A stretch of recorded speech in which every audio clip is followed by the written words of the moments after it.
আর কেঁদো না বাংলার কৃষক, ফোটাও মুখে হাসি। তোমরা দেশের আসল নায়ক, বলবে বিশ্ববাসী। আর কেঁদো না বাংলার কৃষক, ফোটাও মুখে হাসি। তোমরা দেশের আসল নায়ক, বলবে বিশ্ববাসী। হ্যাঁ, আমি মোহাম্মদ লুৎফর রহমান। আমি এই গফুর অ্যাগ্রো ফার্মে ম্যানেজমেন্ট হিসেবে কর্মরত আছি। আমার এইখানে আমি মিলে প্রায় 20 থেকে 25 জন কর্মচারী আছে। তো এখানে প্রতিদিন সকালে ভোর 5টায় গরুগুলো মানে গোসল করায়, আমাদের যে গোয়াল আছে তারা দুধ দোয়ায় এবং 8টার মধ্যে দুধ দিয়ে তারা শেষ করে।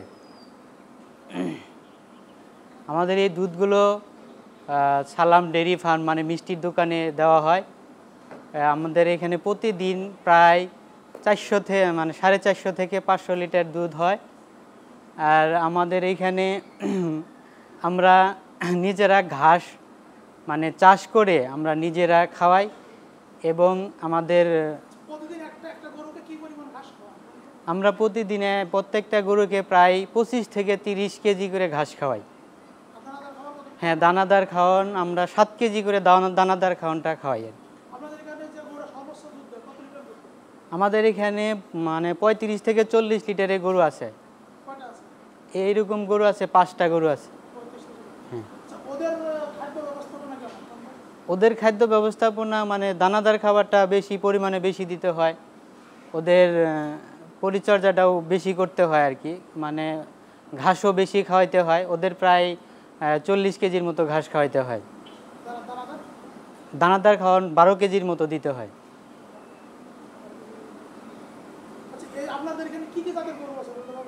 এখানে আমাদের মানে অস্ট্রেলিয়ান ক্রস আছে, শাহিওয়াল আছে, সাথে মানে মুন্নি গরু আছে কিছু।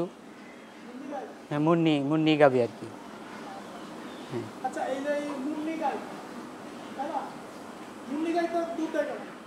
মুন্নি গাই 30-35 লিটারের মতো দুধ দেয়। জি।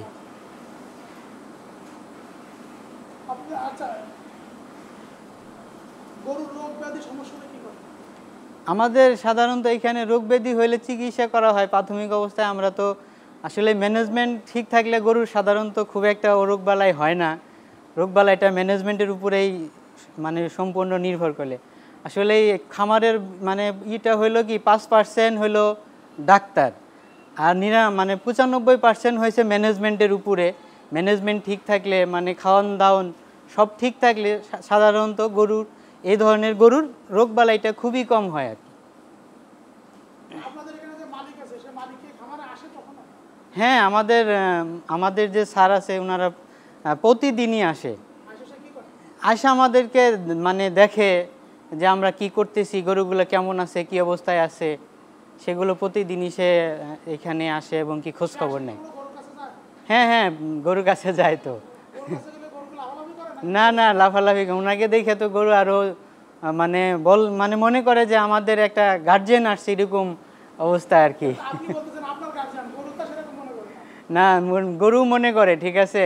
কারণ হয়েছে উনি আসলে গরু তো মানে খাওন কি আমরা কি দিলাম, কি অবস্থা হইলো, তারপর হয়েছে যে গরুটা মানে কোনো গরু যদি সমস্যা হয় আমরা দেখতে না পারলে উনি এসে বুঝতে পারে যে আমার এই গরুটার এই অবস্থা হয়েছে, দেখেন আপনারা বুঝতে পারেন নাই কেন। জি।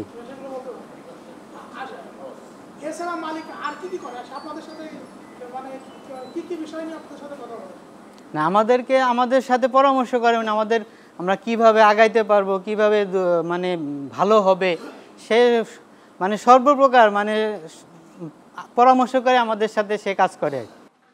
আপনারা গরু পালেন, এতে খুব লাভবান ব্যবসা হয়। দরিদ্ররা 2-4-5টা গরু পাললে মেয়েকে বিয়ে দিতে পারে, ঘর উঠাইতে পারে, ওনাদের ডিজায়ার অনুযায়ী কাজ করতে পারে। আর ধনী লোকদের তো ব্যবসায়িক প্রফিট হয়ই, গরুতে ভাই কোনো লস নাই। আমি কোনো লস দেখি না, কারণ এখানে আমার গরুর বাচ্চা থেকে বাচ্চা হয়, বা তার 1 বছর যাইতে না যায় 2 বছরের মধ্যে আবার এই বাচ্চা থেকে বাচ্চা হয়, তো লাভের উপরে লাভ পাই। তো এই সেন্সে আমি বলবো আপনাদের যাদের যেখানে যে কোনো অবস্থায় আপনাদের যে এক্সট্রিম জায়গা থাকলে, এক্সট্রা জায়গা থাকলে আপনারা গরু পালেন, এতে খুব লাভবান ব্যবসা হয়। বাংলার কৃষক ফোটা মুখে হাসি। তোমরা দেশের আসল নায়ক, বলবে বিশ্ববাসী। আর কেঁদো না বাংলার কৃষক, ফোটাও মুখে হাসি। তোমরা দেশের আসল নায়ক, বলবে বিশ্ববাসী।